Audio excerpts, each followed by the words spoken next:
अभी नाव चढ़ते समय वो नाव खोल दिया, वो चढ़ रहे थे, नाव खोलने की वजह से वो पानी में घाट के पास किनारे में गिर गए, लेकिन एक भी नाविक उनको बचाने के लिए नदी में नहीं कूदा। वो हाथ उठाकर बोल रहे थे कि बचाओ बचाओ। इधर से भी सारे टीचर्स हम लोग बोल रहे थे कि उनको प्लीज कोई कूद के बचाओ, हमें तैरना नहीं आता वरना हम ही कूद जाए। राजधानी पटना के दानापुर नासरीगंज घाट पर नाव से स्कूल जा रहे एक बीपीएससी शिक्षक की गंगा नदी में डूबकर मौत हो गई। गंगा में डूबे शिक्षक अविनाश कुमार दानापुर दियारा क्षेत्र के कासिमचक स्थित उच्च माध्यमिक विद्यालय में कार्यरत थे। मृतक शिक्षक अविनाश कुमार सरथुआ फतुहा के निवासी थे। मौके पर पहुंची पुलिस मामले की जांच में जुटी है। प्राप्त हुई जिसमें यह सूचना थी कि उच्च माध्यमिक विद्यालय कासिमचक के एक शिक्षक थे अविनाश कुमार, उनका यहाँ नाव पर पांव फिसलकर डूबने से मौत हुई है। इसमें जिलाधिकारी महोदय ने त्वरित कार्रवाई करते हुए सभी को जांच करने का निर्देश दिया। एसडीआरएफ की बोट यहाँ पर आई है जो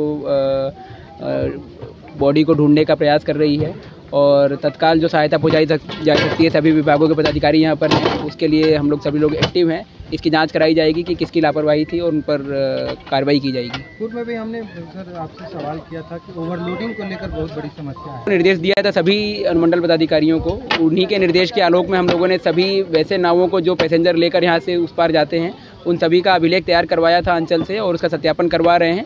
अब दानापुर अंचल का ही लगभग 70 से 80 अभिलेख हमारे पास आया है, जिसमें से 15 से 20 का सत्यापन भी हो चुका है।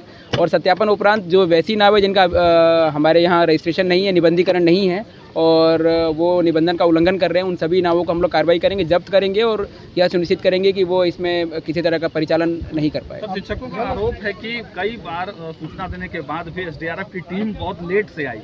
नहीं, नदी का जल स्तर इतना है और नदी में जल की गति इतनी ज़्यादा है कि अगेंस्ट द स्ट्रीम ट्रेवल करना थोड़ा मुश्किल होता है। इसलिए कई बार होता है कि एसडीआरएफ के बोट को गाड़ी पर रखकर लाया जाता है और फिर यहाँ पर उसको अनलोड करके और नदी में किया जाता है। तो ये हम कर रहे हैं यहाँ पर अभी और कोशिश करेंगे कि जल्दी से जल्दी बरामद किया जा सके। हमने डीएम सर को रिपोर्ट सौंपी है और इस पर आगे कार्रवाई की जाएगी। जिसका भी जो इसमें शिथिलता पाई जाएगी उसके ऊपर कार्रवाई की जाएगी। नहीं, जाम अभी खुलवा दिया गया है और आवागमन जारी हो गया। वहीं नाव पर सवार शिक्षकों ने नाविकों से कहा कि एक शिक्षक गंगा नदी में डूब रहा है, उसे बचाने के लिए गुहार लगाते रहे, लेकिन नाविक यात्रियों से पैसा वसूल करते रहे।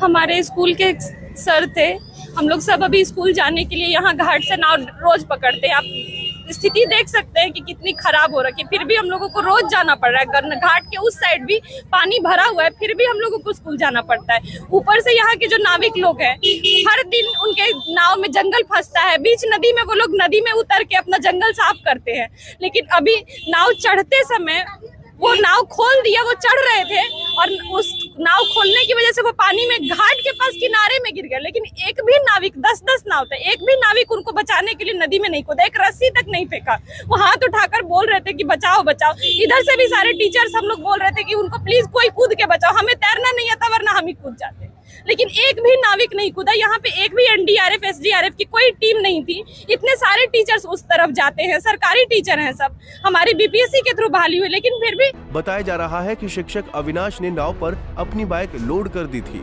इसी दौरान बारिश होने पर नाव से सभी उतर गए। बारिश छूटने पर सभी नाव पर सवार हो रहे थे। इसी दौरान अविनाश नाव पर चढ़ने लगे तो नाविक ने नाव को आगे धकेल दिया और शिक्षक अविनाश का पैर नाव पर नहीं रख सका, जिससे अविनाश गंगा नदी में गिर गए और तेज धारा में बहने लगे।